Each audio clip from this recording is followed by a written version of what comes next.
Yo, yo, yo, welcome back to Restless. When I taught second grade, I had this little second grade kid, this blonde-haired, blue-eyed kid who thought he was a punk. He'd always be like, yo, yo, yo, Father Joe. Every day? Yeah, pretty much. Wow. Yeah, I don't know what happened to him after that. So we're coming to you right out of Stamford, Connecticut. It's myself, Diane, Paul, and Carmelena, as together we young adults restlessly seek the face of God in the midst of today's crazy mixed-up world. And one of the things that's been crazy and mixed up lately has been the housing market. I don't know if that impacts any of you guys. It did, but God has a plan, so. How did it impact you? Well, I'm getting married this summer. We were thinking of buying, and kind of, it wasn't aligning. It just didn't seem like it was God's will. And we noticed that it seemed like realtors were pressuring people, and it just seemed like we're not so eager to buy that we're like, we're not going to do something that we feel pressured to do. So, That's fair. Just roll with it. Go with it. So right now you rent, correct? I do rent. Nice. Yes. It's a nice I'm house. glad I do. Oh, good. Yes, I am. I'm very happy with that. Mm-hmm. Paul, however, what's your status? 2021, I bought a house, which was exciting and stressful. Was it really? Yeah. But I had been renting a house for a couple years with some friends, and when you start living in a house and you start acquiring things, it's very hard to move from a house back to an apartment. And we had a really good living situation. So and there was no rentals to be had. It was completely a dry market for the rentals. And so I bought a house. And you just bought it by yourself? No?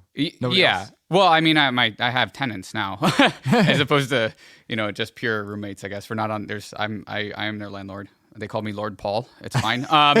No, but yeah. So I have tenants which help pay the mortgage. But yeah, I bought it on my own, technically. Nice. So it's only in my name. That's a huge step. It is. I don't know. It's fine. Okay. It's good. I mean, I needed somewhere to live, and I don't know. I had a weed whacker, and things like that. You don't even think of. That's how you know you're an adult. What when you have your own weed whacker? What's really interesting. So my dad gave me, because my dad is gotten a little older and he has asthma and stuff, so he doesn't want to. They have a small piece of property, but he can't really mow the lawn anymore because he gets asthma attacks, or could. And so he gave me a lawnmower that was at the house, but it's actually the lawnmower that I used when I was in high school, 15 years ago. Oh my God. Our lawn. So now I'm using the same lawnmower. It's a beast. I mean, it doesn't die. So that's the one with rotating blades and no gas. You just No. spins It it's not from 1920. Briggs and Stratton engine. I don't know if I'm supposed to say that. I guess they went bankrupt, so it's fine. But yeah, it's a beast. But it's kind of it was a little bit of it was so weird because I didn't have to learn how to use the muscle memory for a new lawnmower. It was like I hadn't mowed the lawn in 15 years or something with this particular lawnmower, and it was just I picked right back up, like riding a bike. And it was kind of weird, but it's my house. So it was a little fulfilling, I guess. But also, I've seen your yard. It's about the size of a postage stamp. I don't know. Maybe two? No, I mean, I would say for Stamford, it's decent sized. I mean, I have a nice backyard. So how long does it take you to mow the lawn? It's 45 minutes. Oh, okay. That's actually long. Yeah, I thought it was going to be a 15-minute deal and you're out. No. I mean, the rental house, that was 15 minutes. That was tiny, too. That was postage stamp. This property is not bad. I think I have the largest piece of property on my block, so that's why terrible. All of the parties that we used to go to at Paul's old house were in his driveway. They're in the front lawn and the driveway. The driveway was bigger than the lawn. Yeah, it was. It was. Yeah, I didn't know you had lawn under there. Yeah, it's just, yeah. So that was. So now it's better because I have backyard, proper backyard. That's awesome. Do you make your tenants mow the lawn? No, I do all the yard work. I actually enjoy it. It's actually kind of it's a pleasure after being angry at work all week. It's it's pleasant to actually do yard work and weed whack and weed, and I got to do a bunch of stuff around the house this summer. So. Well, are you still working from home? No, not completely. I've been doing 2 days in the office in Connecticut, 1 day in New York, and then a couple days at home, which is perfect. Okay. That's a really nice routine. Oh, good. Yeah. Good. So it's been nice. Now, Diane, your living situation is a third type. Yes, I am living at home with my parents. Awesome. Mm-hmm. Do you feel like there's a stereotype with that? Yes, absolutely. I didn't want to be on this episode because I thought we were condemning all those who live at home, but no. Yeah, no. I mean, for me, I work at PwC. I'm a director, and I I had crazy hours. So, I mean, ever since I got out of college, I've been there, and it didn't really make sense for me to, to be paying $2,500, $3,000 to get an apartment in Stanford, given that I was, like commuting and traveling a lot and staying at clients until midnight. It didn't seem like a good use of money, and just other personal reasons. I mean, we live in a crazy world, that doesn't embrace Christian anthropology. It's kind of like self-defining, and you are what you are. And it's been a personal decision to save that money for hopefully for the future, and children, and a good Catholic school, and things like that. So yeah, That's awesome. yeah, I love living at home. Can I ask a personal question? Sure. Do you pay rent to your parents? I do. Do you really? I do. Really? Oh, Yeah. that's good. Hopefully less Yeah. than market rate. I would hope It's they less do. than market rate, but yes, nothing is free. No. So, in my parents have always instilled that in us. And I think that's a good distinction between those who are just freeloading Yeah. at their parents' house, like living in the basement, not getting a job, or those who are successful and just simply using the parents as an apartment. Yeah, and I mean, I think that you could get a roommate, I could get a roommate, but I've chosen not to. I'm very happy, and I do think it's important, though. I think we all live in community, so to me, I would much rather live in community than be on my own in a single room apartment. That's fair. That's fair. Mm-hmm. But each different way in which we live kind of has pluses and minuses. Like, what are the pluses and minuses that you find, Carmelena? Well, I could go on and on and on, because once I hit college, I never went back home. And the longest I think I stayed at home, well, actually home, it wasn't even my the house I grew up in was during COVID when I went to see my parents for probably 2 months. They live in Florida. So I would say the pluses for me is that kind of being out and out of the house, it let me kind of grow spiritually. I mean, I had a massive conversion when I was in college, and then another one when I was in grad school, a reversion back to the Catholic Church. And a lot of that happened because I was like, wow, my parents really sheltered me growing up, and I love my parents and they're awesome. But when I was kind of in the world discovering it, because I was on my own and out of the house, I saw things that I never would have seen otherwise. And it led me to experience things in the world that really led me back to God. And at the end of the day, if that's, no matter where we're living in life, if that's where we're going and that's where we're headed, then I think that's the only thing that matters. So that's the massive plus for me, where I think it helped me mature earlier than I would have. And it allowed me to realize what it's like to take care of myself. You learn how messy you are when you're on your own, and you don't want to live in a mess, right? So how do you be a good steward of your own belongings? How do you be a good steward of others' belongings if you're living in community? How do you deal with community around you? Because freshman year, I was in a suite of 8 girls. That's a big And suite. so, yeah, and you're spending a lot of time with them, because if you play a sport, you're practicing 40 hours a week, and then you're living together. So everybody has different interests. So these were all softball All girls? softball players. Oh my gosh. And then we were on the same floor with all the other athletes. So football players, it was co-ed, football players, soccer players. There were people from fraternities, and they all shared kind of common space, but we got our own room and our own bathroom. So that was the transition, going from home my whole life in a very sheltered environment to that. And you learn a lot about yourself very quickly.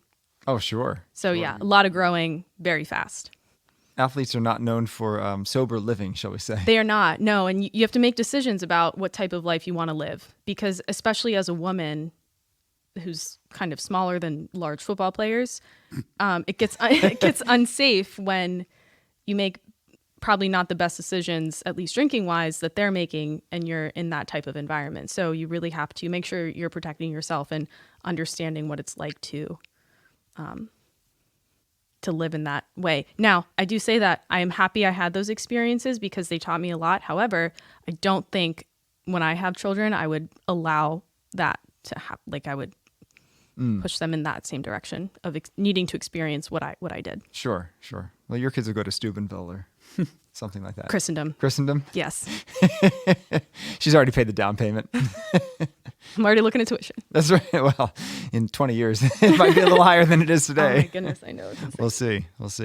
But I think what's interesting about all 3 of your situations is that all 3 of you have roommates and or parents who form a good Catholic community. Like, when you first moved to Stanford, Carmelina, did you immediately have roommates that were good Catholics, or did you have to seek that out? Or? No, so Paul will tell you, he saw it. I was making like no money on an intern salary, was like, Jesus, you're leading me to Connecticut. I am here. I have no friends, don't know a soul, but I know you brought me here. And I was living with a woman who grew up Catholic, left the church, was Episcopalian, and I knew her because she was engaged to one of my good friends from college. So I was living on like a cot in a studio apartment. Literally a cot. It was literally a cot. Terrible. It was literally a cot. In what's it? It's the subsidized housing, in a subsidized housing studio apartment. Oh, geez. And I was having the time of my life, and I was like, I need Catholic friends now. So it pushed me right into St. John's because I could walk there, and I just had to plug in to the young adult community because I didn't know anybody.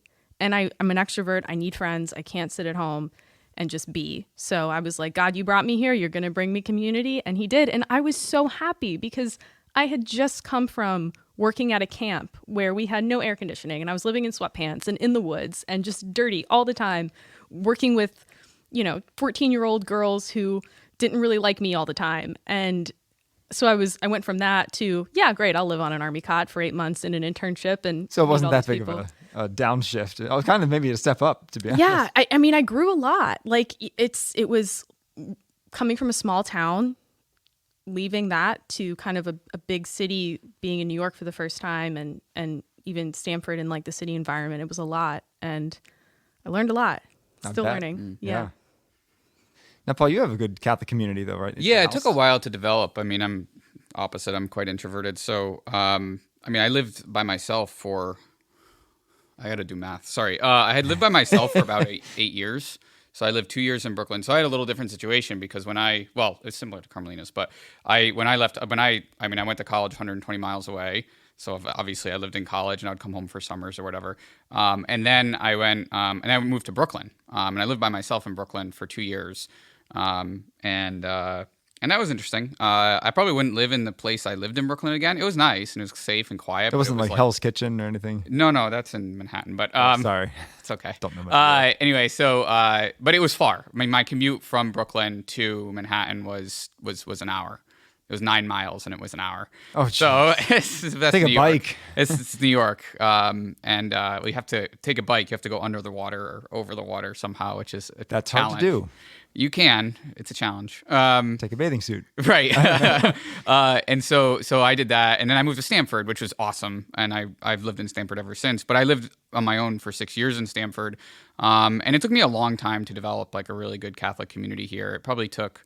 There was always people, but to get like a really solid Catholic community, I mean, it took, I don't know, 4 years or something. There was quite a lull in the community until about 2018. And then, soon after that, we were able to come up with a group of guys that rented a house. And there was some turnover.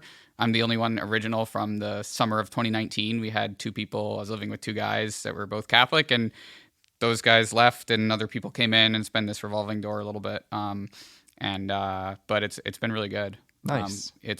I think one of the things that I try to, like, I don't want people living in, now it's my house, so I can say that. I don't want people living in my house that aren't my friends. I'm not interested in having, non-Catholic people, because for me, one of the things that we were going to get to in this episode is like what makes a home. And I think it's someplace where you can come into that's like it's not to use like a woke term, but it is like a safe area, right? You can be completely yourself and talk about whatever you want to talk about, and like rely on your community that you have in your home, your actual home, for support. And so, I've tried to encourage that over time.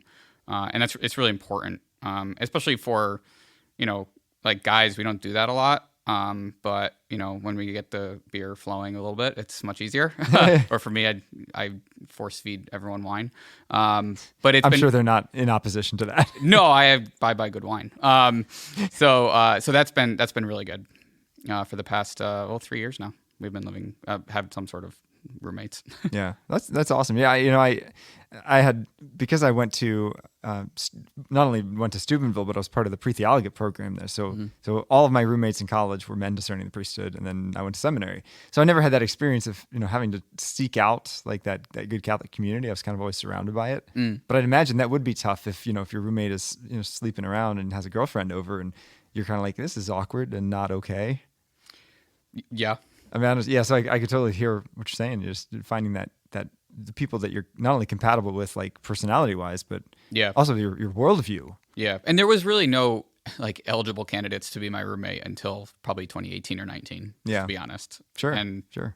So that's the way it worked out. But God's provided some really good guys. Yeah, yeah, and so we'll see what happens. It's it's not a permanent situation. So, but that's the story right now. And of course, you have the set community of your parents who you've known for a very long time. Yeah. I mean, in fact, they're great, but they're not that social. I mean, I definitely like Carmelena and Paul. I think. I mean, I really struggled when I got out of college. There was no community in Stanford, and so really, it was when Father Andy, a younger priest from the diocese, came to St. John's, and he started doing Faith on Tap, and would invite some of us over to the rectory, and then me and 3 other girls started a Catholic young adult group that grew pretty big, and people just moved in to Stanford. So I mean, I really had to seek it out and do a lot of work in terms of setting up events to get people together, because Faith on Tap was only at that point once a month, and that's not I mean, there was a desire in our hearts to commune with people more often than that. And, even to this day, like after Sunday Mass at St. John's, like we all go to coffee or we go to brunch together, a huge group of people. I mean, it's awesome, but you do have to seek it out. And I don't necessarily get that at home, but I do get the support of my parents who help me, through difficult emotional situations and tough breakups. Yeah, exactly, and just are there to listen, and just like there is that, they're awesome parents, and they both image God, in their feminine and masculine ways, and I think if I'm very blessed to have such awesome parents that. To Karma's point, have helped me in terms of like just spiritual growth and all that. Well, I think you make a great point about the needing to be intentional in seeking out Catholic community. Yeah. Because especially if one lives at home, really, wherever one lives. I mean, Carmelena, you made that point that, you're searching for it. Oh, yeah. And I forced my way in. I was in New York City every night just trying to meet Catholic people and be in a thriving community. Yeah, I think a lot of people kind of expect it to fall into their lap, No. Because especially if you've been involved in a high school youth group or something that in high school, or Catholic high school, where it's just surrounding you, you never had to really seek it. Yeah, then it's much tougher because no one wants to be that awkward person like walking into a room you don't know anybody. And yeah, I mean, but like when you move to a new area, you just kind of do it. Yeah, you have to. If you do it, it's really hard. I remember when I moved to Brooklyn, I was looking for a Catholic community, which I didn't know there was such thing as Catholic young adult things. Like that was a foreign concept because I had been mostly with like the Protestant group at my campus because the Catholic group wasn't particularly welcoming, at least not to me. For whatever reason. So I hung out with Protestants. Also my roommate, like by happenstance or by providence, whatever. Like he happened to be part of the like very active in the Protestant group. So that's where I fell into. But when I left, so I just figured that like, oh, if there's that at a college campus, there must be that outside of it. But I'm in New York City. There's 8 million people here. There must be something. There must be some young adult. You'd think there's some Catholics among 8 million. Right. And so it's like, well, actually, there's like hundreds and hundreds of young adults in New York. And I found the group in Brooklyn that I really connect. But I remember I emailed somebody. They were doing the Jeff Caven's Bible study. And I remember I just emailed them randomly, like, I'm going to come on Sunday night. I'm new. I don't know anybody. And it was awesome. And I still I'm godfather to 2 of those guys' children today that were there that night back in like January of 2013. So it's really cool. But again, it's walking into a room. I didn't know anybody. Yeah. It was really challenging. And these people, I didn't this is New York. Like these are New Yorkers. In fact, they're all not from New York. They're all from outside of New York. So, transplants. but then one of the person who led that actually lived in Hamden, Connecticut, so one town away from where I grew up. Oh, perfect. And it was like, okay, now we're making connections, and it was pretty cool. So nice. That person actually lives in Stanford now and goes to St. John's. So really small world and stuff. So very cool. Yeah. So you brought up the question I was going to ask next. How do you make your house a home? Because you've got a house, you got an apartment, and you got your room, which probably hasn't changed much. Although you've probably redecorated it. No, it looks exactly like it did when you were basically I think my mom might have changed out the curtains or something, but my childhood bedroom is a museum. A museum. It hasn't changed. Like hasn't like a minute. It hasn't changed at all. Oh, my parents have moved twice, so. Okay, yeah. I inherited every piece of thing that I ever owned in my entire life when I moved to Connecticut. So Do you still have it, or did you toss most of it? I have it, Oh, do you? but I got rid of most of it. I'm pretty detached from things. Like, I don't like stuff, so it wasn't a big deal. But to answer your question, I think that what makes a home, I think, is self-gift. That was your question, right? Yeah. Yeah, I think it's self-gift, absolutely. Because especially living in community where we're flawed, right? You see this in religious life too. So I was just turning religious life for a bit too. And I learned how to love through that, because you see just this desire to give oneself in every way possible without the expectation of return. And I think that's what makes a home, because when you're able to give freely of yourself to others, and it can be through simple things. It's like, wow, I just emptied the dishwasher like 5 times this week. I guess I'm doing it again. Or I made this huge meal and my roommate is standing there looking at me and didn't go grocery shopping. Let's share. And it's this expectation to just give and give and give of oneself without any sort of expectation of return, because I think that's where charity is and that's where love is. And when you're able to give without expectation and to give of yourself and your time and understand that people are in different places all the time, then I think that constitutes a home of love. And that's also a reflection of how marriage has to be too. And I think that this living in community, at least for the house that I'm in, has been such an amazing preparation for whatever vocation we end up entering into, because whatever vocation is self-gift. And we have to learn to love others around us first, purely, before in order to make a home, I think. And that's what I have found. And that includes patience, accepting others' faults, and understanding that at the end of the day, this community that at least we live in now is very transitory and very temporary. So if people leave, it could, be upset. And my roommate and I actually had a conversation about that. Like, as we kind of think about the future, it's sad because it's been so good that people end up moving on. But it's like, no, all change is good. And we still have to continue to give of ourselves in spite of potential change. Sure. So yeah. I have my roommate Will. He's not. He didn't like. I'm coming from an Italian family, so there's always like just abundance of food all the time. And so I tend to make dinner every Sunday for everybody in the house, whoever's there. If there's no one there, I eat it myself. And if there's people there, then they eat it. But like when Will first moved in, I just cooked this massive dinner. Like, I never did. It's like, oh, Will, there's food. Like, we're having dinner. And he's like, oh, no. Like, I don't want to eat your food. Like, I'm like, no, you eat. Like, this is not an option. This is you eat the food. But I agree with you. It's like, you have to make it, everyone has to kind of work that way. And if people don't, it's like, it's okay. Like, you don't know what's going on sometimes. But yeah, so it's always an adaptation. But it's interesting. I live with one other priest, Father Chris Ford, who's the vocation director of the diocese, and he doesn't cook at all. He gets like TV dinners and stuff, and it's not really my cup of tea. So I'll cook, and it's hard to cook for one person. I don't know if you found that. It is. So I end up cooking for like 6 6 meals, but you don't want to eat the same thing for 6 meals. So I keep telling him, do you? Yeah, I meal prep. Well, I do. Yeah, but I mean, you could freeze some. Do you want to do 6 days in a row? I have. Do you really? Sure, why not? Oh, that's I cook delicious food. It's fine. No, I'm kidding. Go on. Sorry. Okay, I'm coming to your house then. That's fine. Yeah. But I keep inviting him. Please eat. He's like, no. He's that same way, and I'm like, no, please just eat. Like, especially because I don't pay for it. The church pays for it. So yeah, I know, right? It's not coming out of my pocket. Situation, yeah. I don't know. It's also like when you do serve food, it's like it's a time for everyone to come together and sit down and enjoy a meal together. There's something very sanctifying about that. So do the guys take you up on it Sunday? Oh, now they do, yeah. Well, Bobby eats. So, but you don't need to tell him twice. No, but yeah. So we try to eat. If everyone's home, then we'll eat together probably every Sunday or another night, but generally Sunday. Yeah.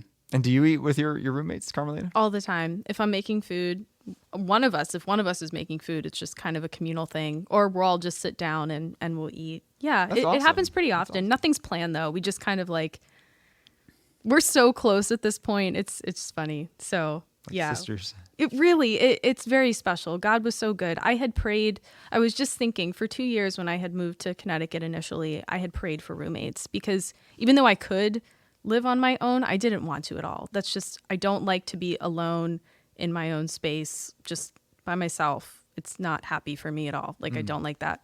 And so this finally just transformed, and it has been such a gift. Awesome. And such a way to just be detached from my stuff that I bought because other people are using it. And it's like someone scratches it, it's like, oh, well, it's just a thing, you know? Yeah. It's a huge lesson in like detachment and patience. And I think for all of us, just because we're human and our nature is self-seeking, but community challenges us to live in a selfless way. And I think that has just been so good for all of us to just come together in community. Because it's funny now, we're so close at this point that even if we're all at a party, I'll be like, where's Lauren? Where's Lauren? I need to talk to Lauren. I need to tell her something. Yeah, it's so funny. Like we just end up all kind of talking to each other anyway. That's awesome. So yeah, That's it's awesome. fun. It's so good. And we see each other for everything that we are. And again, yeah, what a great preparation for whatever vocation we end up going into. So Diane, I mean, it's probably not hard to make your house a home because it's always been your home. But what's the dynamic between, your parents and you? Do they see you as an adult, or do they still kind of treat you a little bit like a kid? Yeah, I would say for the most part they do see me as an adult. I think that they talk to me about a lot of, I talk to them about a lot of my, just things that I want to bounce off of them. And I find that they're doing that more, now that I'm an adult and that, they value sort of my advice and my opinion. In other ways, I think probably the worst thing about living at home is that you can't ever do anything privately, I don't necessarily need to tell my parents where I'm going or what I'm doing or who I'm talking to or, who was at this event and what's going on with this person. And, so some of that I do wish, I think that would be, a benefit of living on my own, of just kind of not having to reveal all that. But it's been good for me too, of just like getting out of sort of my own desires in that sense, of like, all right, well, I don't want to do this, but I live in community, so I need to be present and need to, communicate and not just live in this silo. Yeah. Because I think a lot of families nowadays, especially with kids and these screens and everything, I mean, I think that's a huge issue in marriages and family life is that, there's a TV in this room, this kid's got a cell phone, and they're all looking at their phones and whatever. So you could be together. It doesn't mean that you're actually living sort of like home life or community life, which is scary and dangerous. I think it's really important to spend time with people and be present to them. That's a great point. I mean, growing up, my parents were very good about, they said we could only play one sport a year.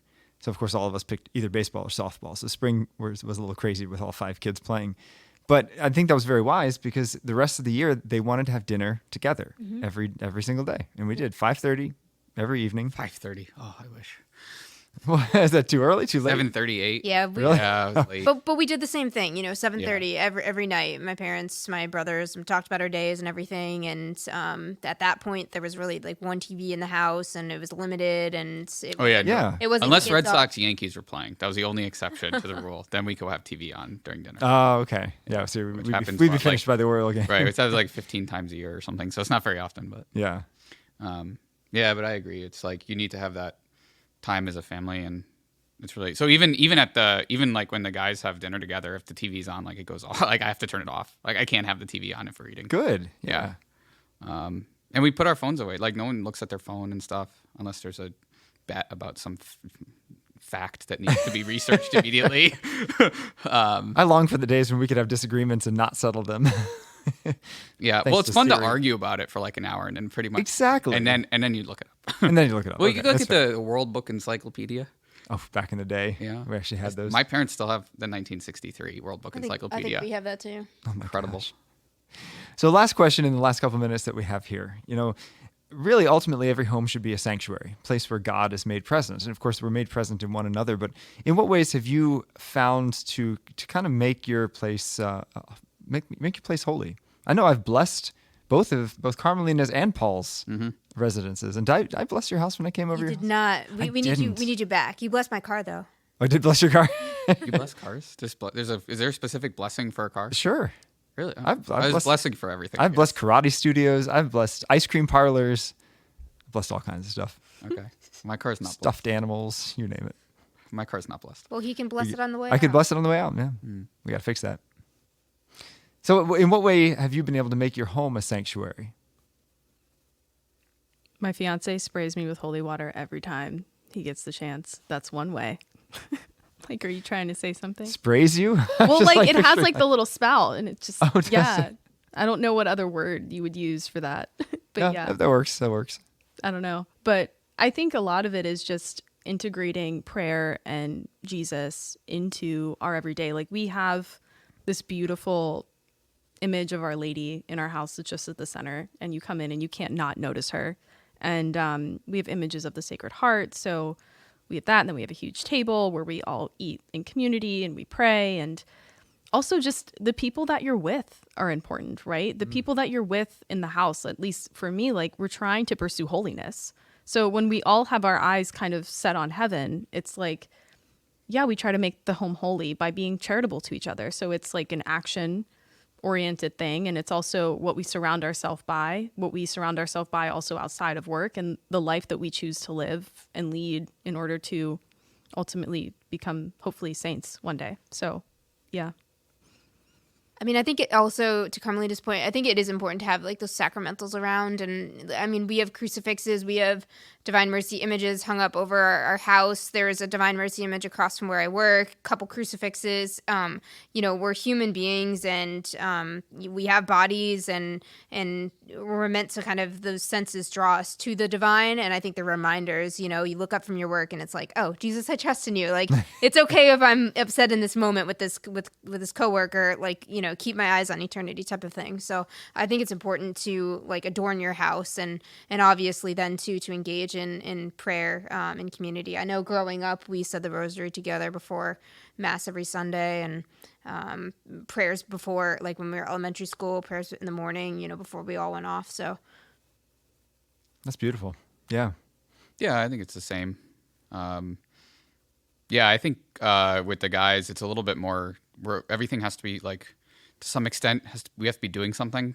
If we're going to do something, we always have to be, we don't like, for us, we don't just, it's rare that we'll just sit around and talk.